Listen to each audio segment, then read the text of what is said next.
Jai Hind viewers, on behalf of Sri Shakti Defence Academy Lucknow, I welcome you on this show. I am Major General S.K. Singh. आज हम चर्चा करने जा रहे हैं एक ऐसे टॉपिक की. As you know, the war fighting, the art of fighting a war is undergoing a lot of change. Technology इस तरीके से एडवांस कर रही है कि it is affecting the methodology of fighting a war. And recently drone technology का जो जिस तरीके से उपयोग किया गया है in the Russia Ukraine war में, तो वो काबिल तारीफ है. And such advancements have taken place. All other countries have taken a step, taken a lead. अब आप ईरान ले लीजिए, उन्होंने काजी ड्रोन जो बनाए थे, वो भी जो है they are much advanced in their in this field. China जो कि स्वार्म ड्रोन्स के नाम से, यानी कि ड्रोन्स के नाम से फेमस है, दे हैव की मतलब hundreds of these drones will come and attack and all. तो इंडिया इस मामले में, how can India remain behind in this to fight against such a threat. Now this is the biggest threat. And India ने क्या किया है? Indian army has inducted initial lot of 7 new indigenous integrated drone detection and interdiction system, जिसको कि IDD and IS. I'll repeat again, IDD and IS मतलब कि indigenous integrated drone detection and interdiction systems. तो ऐसे drones के खिलाफ जो कि एक्शन में, अगर वॉर के टाइम में the enemy is using it, तो उनका detection as well as killing. अब डिटेक्शन में इनके कैसे, how will these anti drone system will take effect. इनके 2 टाइप के किल होंगे, एक तो सॉफ्ट किल और दूसरा है हार्ड किल. सॉफ्ट किल कैसे ये लोग करेंगे? देखिए, सॉफ्ट किल होगा इनका basically by jamming, you know, they will jam. And hard kill होगा बाय एक्चुअली डिस्ट्रॉइंग इट. कैसे डिस्ट्रॉय किया जाएगा इनको? By DEW. DEW means direct energy weapons. Direct energy weapons are nothing, जैसे कि for example laser, concentrated laser, high concentration and high voltage के साथ अगर फोकस किया जाएगा किसी के ऊपर, it can easily destroy that particular equipment और पर्टिकुलर ड्रोन. सो हेंस ये दोनों कैपेबिलिटी होंगी. It will provide the soft kill as well as the hard kill capability. तो इससे इक्विप होगा. अब आते हैं कि भाई जो सॉफ्ट किल है, इसकी रेंज क्या होगी जैमिंग की. सो जैमिंग की range of soft kill will be about 2 to 5 kilometres. And जो इफेक्टिव हार्ड किल की जो रेंज होगी, that will be about 800 metres. यानी कि 800 मीटर्स के बीच में अगर कोई भी ड्रोन होगा with this high powered beam से, that drone will be destroyed. और DRDO प्लस BL ने इसको इंडक्ट किया है. बेसिकली जो आर्मी की एयर डिफेंस रेजिमेंट्स हैं और एयर डिफेंस कोर है, एयर डिफेंस आर्टिलरी है, उसमें इसको इंडक्ट किया गया है.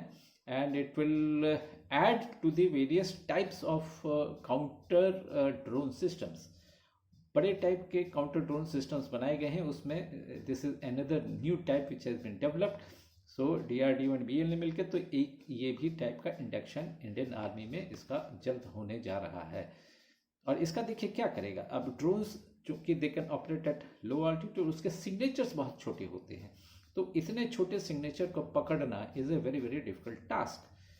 तो रडार में इसका मुश्किल हो जाता है. But they will be able to detect. No, यही जो काउंटर ड्रोन मेजर्स, जो काउंटर ड्रोन इक्विपमेंट जो बनाया है, इसको they will be able to detect low radar cross section drones and that destroy by soft kill and high kills. तो एक तो डिटेक्शन होना इनका बहुत ज़रूरी है. So it will be able to detect.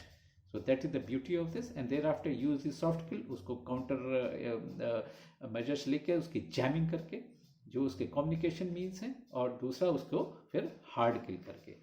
सो ये दोनों तरीके से. So this has got actually 3 capabilities. One is detection, there after the soft kill, and there after the hard kill. Equal emphasis is being given in inducting different kinds of counter drone systems, like जैसे कि jamming is one of the means. इसके बाद spoofing भी कर सकते हैं, and building system to disrupt satellite and video command and control center. यानी कि थ्रू सैटेलाइट के थ्रू अगर उनका लिंक है, द कमांड एंड कंट्रोल और जो भी कम्युनिकेशन मीन्स हैं, तो वो जो है उसको भी के खिलाफ एक्शन लेना। तो ये India is more going on I would say on a little defensive mode, so that it can counter the swarm drones technology of the Chinese in the northern border के ऊपर. So we are taking not offensive, and of course we have got the offensive ones, which subsequently more of these offensives will be produced in India. So wide variety of drones हैं. देखिए Indian air force has demanded, उन्होंने भी जो है 10 of these kamikaze anti swarm drones का उन्होंने order दिया है. Then 10 mobile micro ammunition anti swarm drone, तो उसका ऑर्डर दिया है. Then 100 to 200 vehicle mounted counter manned aircraft system, जिसको कि C-UAS से भी जाना जाता है. So about 100 to 200 vehicle mounted ये होंगे, उसको भी इन्होंने जो है ऑर्डर किया है. एम क्या है बेसिकली, एयरफोर्स क्यों इंडक्ट कर रही है? Air force want to protect its own Indian air force के जो असेट्स हैं एंड देयर एयर बेसिस. आपको ज्ञात है कि whenever any war breaks out, any enemy would try to destroy your aircrafts as much as possible before they can take off. They will destroy the airfield so that aircrafts are not able to take off. So basically air power को down करने के लिए एक ये system है. So and India would like to protect, Air Force would like to protect themselves. And ये हमला जो है बाय मिसाइल भी हो सकता है, एयरक्राफ्ट से भी हो सकता है, but since the drones are there, so swarm drone technique से इसको जो है इस पे हमला हो सकता है. So they are going to protect these Indian air force assets and their air bases. So that is why they have ordered these counter measures drones. और साथ ही में ऑफ कोर्स DRDO, जैसे कि मैंने बताया कि DEW यानी डायरेक्ट एनर्जी वेपन्स जो है, इसकी रेंज हार्ड किल की इज अबाउट लिमिटेड है 800 to 1 kilometre, but DRDO is working for high powered DEW, जो कि 30 to 50 किलोवाट जिसकी की एनर्जी लेवल होगा, आप सोचिए. And range will not be just limited to 1 kilometre, it will be increase to about 10 kilometres. मतलब कि ऐसे DW वेपन्स बनाए जा रहे हैं जो कि रेंज ज़्यादा हो एंड हाई पावर्ड हो. So I mean this is the trial which is still going on. Hopefully we'll get a success in these. So this is the new system. I thought I will dwell on this and inform our viewers about this system. So that's all in this video. Thank you very much. Don't forget to subscribe for our channel, like and share the video as much as possible. Jai Hind viewers.